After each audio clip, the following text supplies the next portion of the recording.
আজ মাননীয় প্রধান উপদেষ্টার সভাপতিত্বে রাষ্ট্রীয় অতিথি ভবন যমুনায় উপদেষ্টা পরিষদের একটি বিশেষ বৈঠক অনুষ্ঠিত হয়েছে।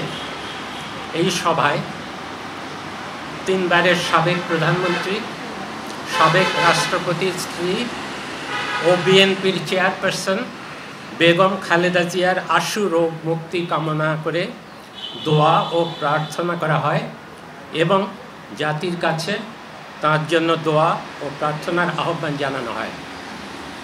সভায় বেগম খালেদা জিয়ার বর্তমান শারীরিক অবস্থা বিবেচনায় হাসপাতালে তার নির্বিঘ্ন চিকিৎসা, প্রয়োজনে উন্নত চিকিৎসার জন্য বিদেশে নিয়ে যাওয়ার পরিকল্পনা, তার নিরাপত্তা ও যাতায়াতের সুবিধা এবং উচ্চ মর্যাদা বিবেচনায় তাকে রাষ্ট্রের অতি গুরুত্বপূর্ণ ব্যক্তি ভিভিআইপি ঘোষণা করার সিদ্ধান্ত নেওয়া হয়।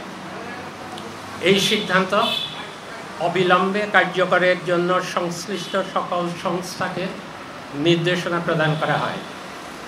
এ বিষয়ে বেগম খালেদা জিয়ার পরিবার ও দল অবগত রয়েছে।